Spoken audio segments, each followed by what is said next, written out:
ജമ്മുകാശ്മീരിൽ പോലീസ് ഗുണ്ടാ നേതാവിനെ ഏറ്റുമുട്ടലിൽ വധിച്ചു. കത്വ മെഡിക്കൽ കോളേജിന് സമീപം ഇന്നലെ രാത്രിയാണ് ഏറ്റുമുട്ടലുണ്ടായത്. SI ദീപക് ശർമ്മയ്ക്ക് ഏറ്റുമുട്ടലിൽ പരിക്കേറ്റു. ബൽറാം നെടുങ്ങാടി ഡൽഹിയിൽ നിന്ന് ചേരുന്നുണ്ട്. ബൽറാം, വിവരങ്ങൾ.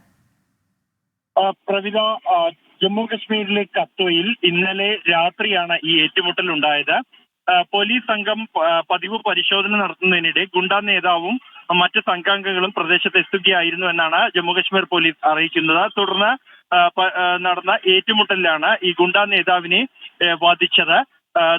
ഈ മേഖലയിൽ കൂടുതൽ പോലീസിനെ വിന്യസിച്ചിട്ടുണ്ട്.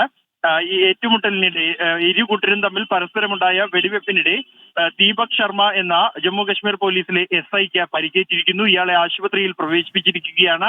നില ഗുരുതരമല്ല എന്നാണ് പോലീസ് അറിയിക്കുന്നത്. എന്നാൽ ഈ ഏറ്റുമുട്ടലിൽ കൊല്ലപ്പെട്ട ഗുണ്ടാ നേതാവിന്റെ പേരോ മറ്റ് വിവരങ്ങളോ ജമ്മു കശ്മീർ പോലീസ് ഇതുവരെയും പങ്കുവച്ചിട്ടില്ല. നിരവധി കേസുകളിൽ പ്രതിയാണ് ഇയാൾ എന്ന വിവരം മാത്രമാണ് പോലീസ് ഇതുവരെയും പങ്കുവച്ചിരിക്കുന്നത്. പ്രവിത, ശരി. ജമ്മു കാശ്മീരിൽ പോലീസ് ഗുണ്ടാ നേതാവിനെ ഏറ്റുമുട്ടലിൽ വധിച്ചു. കത്വ മെഡിക്കൽ കോളേജിന് സമീപം ഇന്നലെ രാത്രിയിലാണ് ഏറ്റുമുട്ടൽ ഉണ്ടായത്. എന്നാൽ ആരാണ് ഗുണ്ടാ നേതാവ് എന്നത് സംബന്ധിച്ച് പോലീസ് വ്യക്തമാക്കുന്നില്ല എന്നാണ് ബൽറാം നെടുങ്ങാടി നൽകുന്ന വിവരം.